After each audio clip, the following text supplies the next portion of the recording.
ليتك دوما قريب.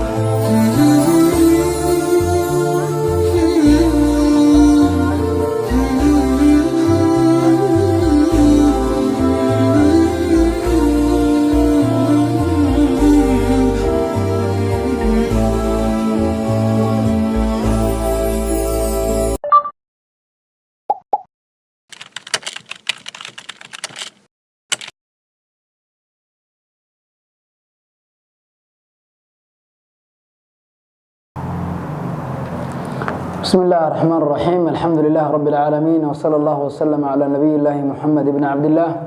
أما بعد، السلام عليكم ورحمة الله تعالى وبركاته. أهلا وسهلا ومرحبا بكم أيها الإخوة والأخوات.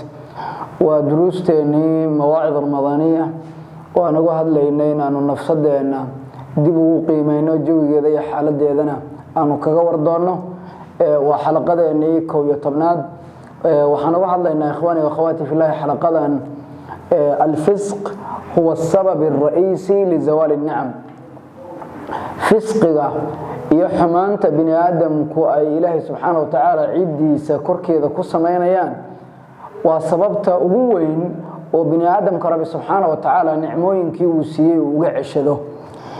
meesha waxaanu diirada ku saaraynaa ikhwaani wa akhawati fillahi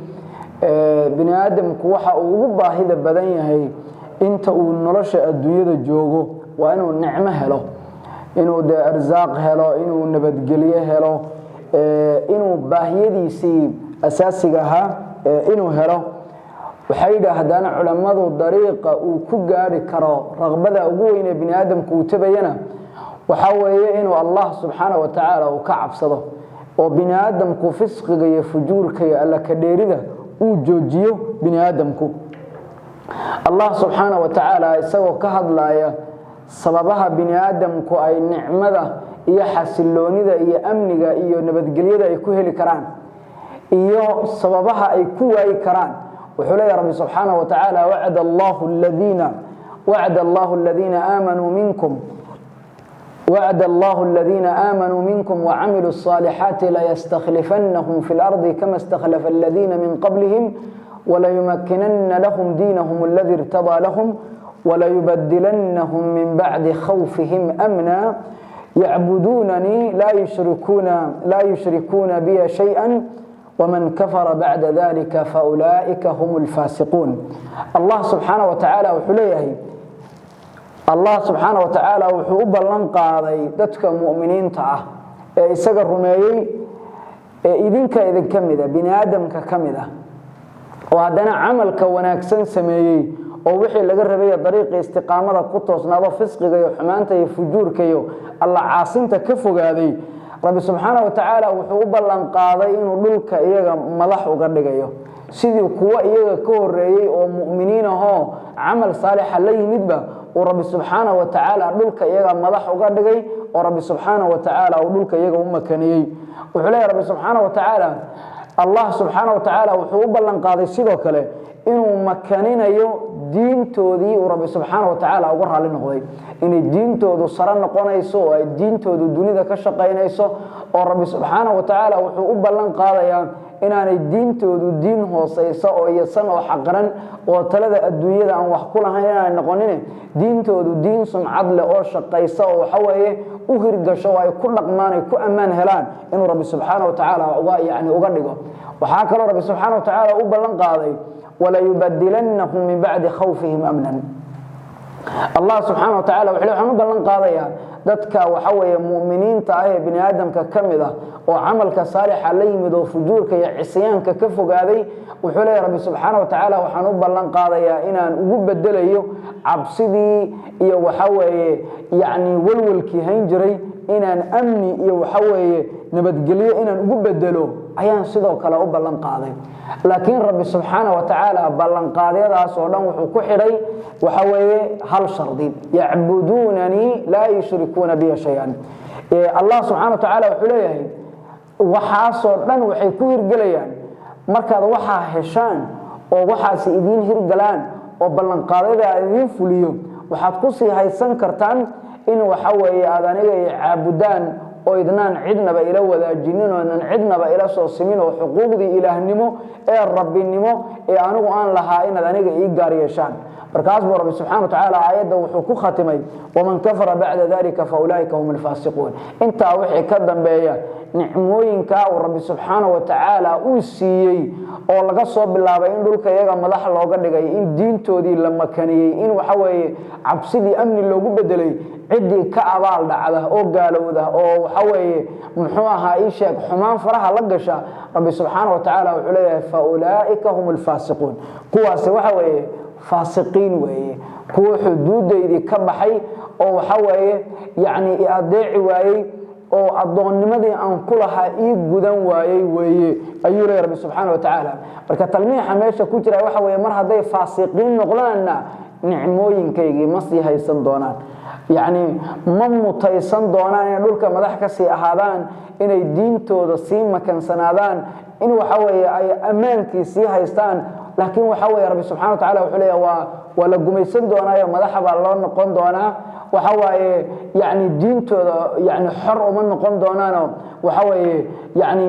dhibaatooyin bay kala kulmi doonaan inay diintoodii iyo shacaa'irteeda inay muujistaan ayay ibtilaa'aad iyo dhibaatooyin kala kulmi doonaan yacni ammaankiina waa laga qaadan doonaayo cabsi baa dib loogu celin doonaa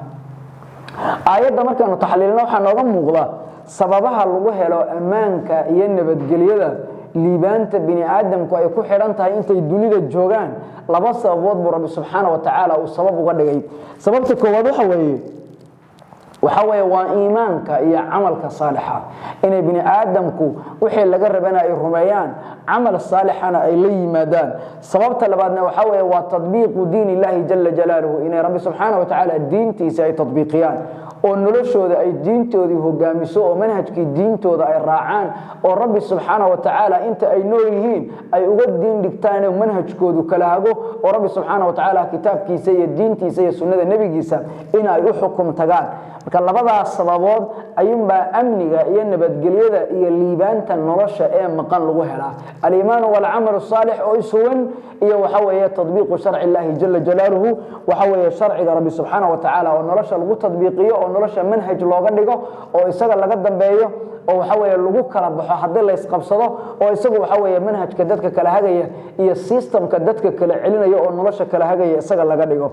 haddii la helo amnigii iyo nabadgelyadii waxaa lagu sii haysan karaa oo lagu sii xafidi karaa oo inuusan rabbi subxaanahu wa tacaala dib ugu laaban sabab u noqon karana sidoo kale waxaa la yidhahdaa laba sababood weeye sababta koowaad waxa weeye waa cibaadatullahi waxda waa taxqiiqu tawxiid in tawxiidka la xaqiijiyo oo rabbi subxaanahu wa tacaala keligii la caabudo oo waxa weeye shirkiga laga fogaado oo wax walba oo waxa weeye ilaahay subxaanahu wa tacaala in nid loo yeelo oo cid lala simo oo xuquuqdii rabbi cid kale waxa weeye lala wadaajiyo in laga fogaado iyo midda labaad oo waxa weeye in nicmooyinkii rabbi subxaanahu wa tacaala aan laga abaal dhicin يعني لقى بالدعين وإلهي سبحانه وتعالى وحصل نعمة مركو بحية كذب إن ربي سبحانه وتعالى لقوا قالوين وجوابت بني آدم كوي كب حين ينعموين كي ربي سبحانه وتعالى إن قال نمو إيا أبالع إيا فسقي إيا النعمة ربي سبحانه وتعالى والله استعماله إلهي سبحانه وتعالى دب له عاصيه وإلهي سبحانه وتعالى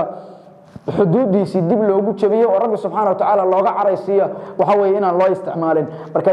yani nicmada yani amniga iyo nabadgelyada oo liibaanta adduunyada ay ku xidhan tahay marka horena waxay ku timaadaa iimaan iyo camal saalixa iyo tadbiiqu sharci illah marka dambena waxa weeye waxaa lagu sii haystaa oo lagu sii xafidan karaa waxa weeye ilaahay subxaanahu wa tacaala keligii in la caabudo shirkiga laga fogaado iyo waxa weeye rabbi subxaanahu wa tacaala nicmooyinkiisa in laga shukriyo ee inaan cisyaan iyo fisqi aan jawaab looga dhigin nicmadii rabbi subxaanahu wa tacaala uu bini aadamkuuna siiyey bini aadamka marka waxaad dareemi kartaan nicmooyin badan rabbi subxaanahu wa tacaala uuna siiyey ammaan aanu xilli haysanay nabadgelyo aanu xilli haysanay arsaaq fiican oo aanu xilli haysanay deganaan nololeed oo aanu waa ku noolayn rabbi subxaanahu wa tacaala waa naga qaatay oo rabbi subxaanahu wa tacaala waa nagala laabtay asbaabta kala laabashada marka waxa weeye aayadda nihaayadeeda ka muuqata waxaa nalo kala laabtaa imaa inaanu shirki samayno oon tawxiidkii la imaan weyno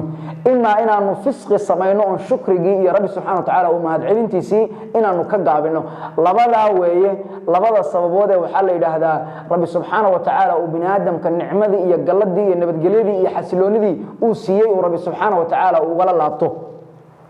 waxaa weeye marka bini aadamka rabbi subxaanahu wa tacaala nicmo uu siiyey kama ceshado ilaa inay iyagu fisqi iyo fujuur iyo xumaan iyo gaalnimo iyo shirki iyo cibaadatu ghayri illaahi iyaga inay ka timaado mooye si marka aanu aayadda ula tafaahumno qaybteeda dambe rabbi subxaanahu wa tacaala aayad kale wuxuu ku leeyahay waidaa aradnaa an nuhlika qaryatan amarnaa mutra fiiha fafasaquu fiiha فحق عليها القول فدمرناها تدميرا رب سبحانه وتعالى وحليه هدي أنو دونينو tuulo iyo magaalo inaanu dumino oon baabi'ino oon waxa weeye nicmadii haysatay aanu hoog iyo halaag ugu bedelno rabbi subxaanahu wa tacaala kuwa mutrifiinta ee xad gudbay kuwooda ahlul fisqiga ee ahlul fujuurka ee ahlul shahwada ah een xuduudda ilaahay ilaalin ayuu leeyahay rabbi subxaanahu wa tacaala waxaanu amarnaa inay fisqi iyo fujuur la dhex istaagaan markaas buu leeyahay rabbi subxaanahu wa tacaala faxaqa calayha alqowl ciqaabkii rabbi subxaanahu wa tacaala baa ku dhabooba fadamarnaha tadmiira markaas aanu burburinaayo aanu baabi'inaa marka waxa weeye mar haddii la arko yani ummad rabbi subxaanahu wa tacaala uu u nicmeeyey oo rabbi subxaanahu wa tacaala yani uu gallad iyo nicmooyin iyo deganaan iyo waxa waaye diintooda oo ay xor u yihiin oo ay ku dhaqmi karaan iyo shacaa'irtoodii diineed oo ay muujisanayaan iyo diintoodii rabbi subxaanahu wa tacaala yani uu qadaray inay ku dhaqmaan iyo noloshu ayagu ay madax ka noqdaan waxaasoo dhan rabbi subxaanahu wa tacaala hadduu ummad siiyo laakiin ummaddaas waxa weeye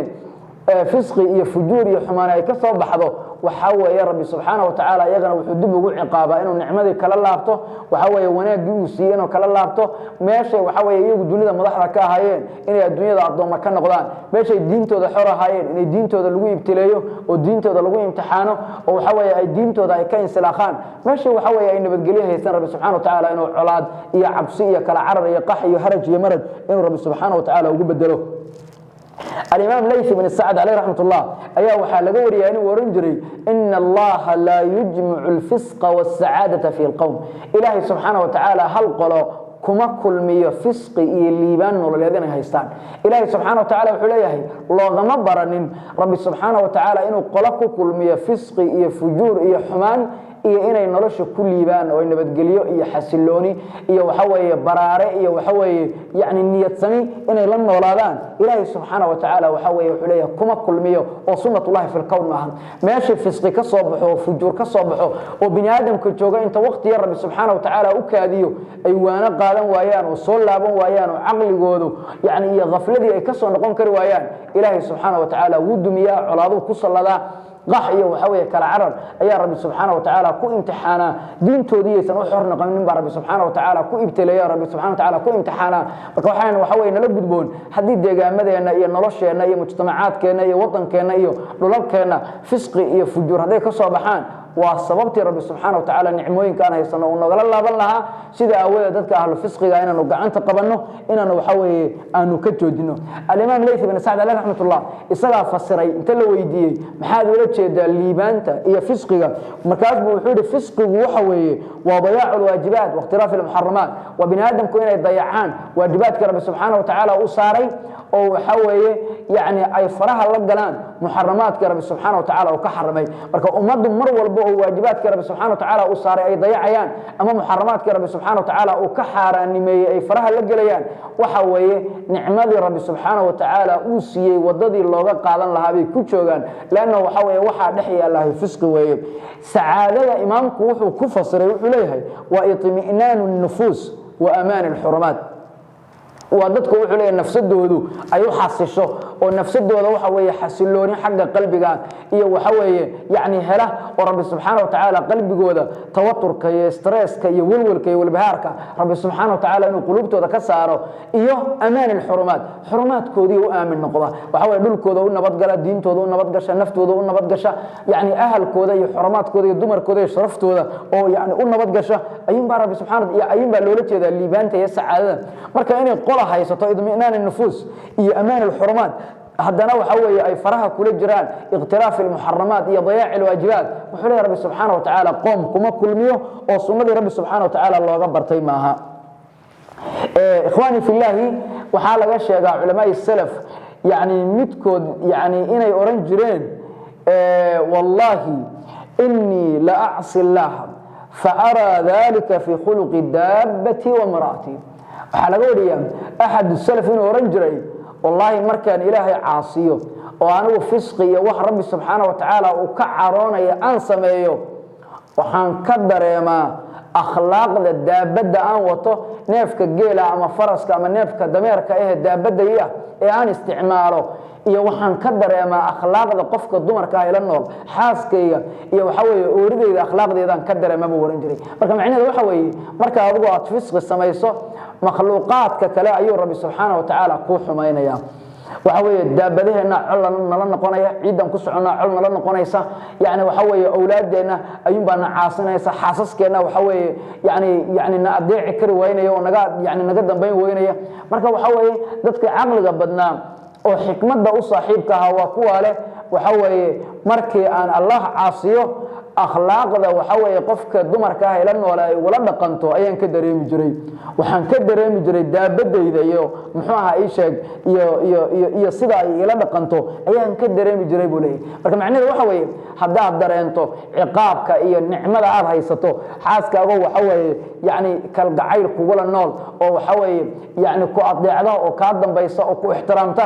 haddaad nicmada haysato ee nicmadii carqalad ka gasho waxaad ogaataa fisqi baa jira waxaad u baahan tahay dib u soo xaliso waxa weeye baabuurkaaga ku ammaan qaba oo meesha ku geyn jira haduu meel xufadhi kula noqdo oo maalina banjaro maalina gadoomo maalina wax jabo maalina la jabsado maalina tuuga dhacdo maalina qarax ku dhaco waxa weeye fisqi iyo xumaan baa jirteen waxaad u baahan tahay waxa weeye inaad dib aad isu soo islaaxiso adoonkuna khayr ka zuuli maayo intuu noloshiisa inta dib u xisaabiyo waxa weeye dhibaatooyinka ku imaanaya ibtilaadka waxa weeye uu nafsadiisa u tiirinayo oo macaasida fisqiisa ka yimid uu u tiirinayo oo dib isu islaaxinayo isu saxayo adoonku waxa weeye khayr buu ku sugan yahay oo khayr kama aanu zuulin ikhwaani fillahi fariintaydu waxa weeye nicmada nolosha lagu haysto iyo liibaanta iyo xasiloonida iyo deganaanta iyo amniga iyo nabadgelyada iyo arsaaqda iyo waxa weeye dhaqaalaha adduunyada lagu haysto waxa zuuliya caarada rabbi subxaanahu wa tacaala caarada rabbina waxay ka timaadaa fisqiga iyo fujuurka iyo gaalnimada iyo abaaldhacyada ay bini aadamku samaynayaan markaanu dareenno nicmooyinka uu rabbi subxaanahu wa tacaala na siiyey oo naga sii socda waa inaan anagu eedda isu tiirinaa oo aan anagu fisqigii iyo fujuurkii iyo xumaantii aan ku jirnay aanu ku bedelnaa iimaan iyo camal saalixa iyo tadbiiqu sharci illahi jala jalaaluhu ilaahay diintiisii oo na u hogaansano oo na waxa weeye xukum ka dhigano oo nolosheenna aanu ku tadbiiqino waxa weeye inaanu isku xallino jacalana allahu waiyakum mimman yattabicuuna manhaja nabiyihim sala allahu calayhi wacala alihi wasalama wajazakum allahu khayran wasalaamu calaykum waraxmat ullahi tacaala wabarakaatuh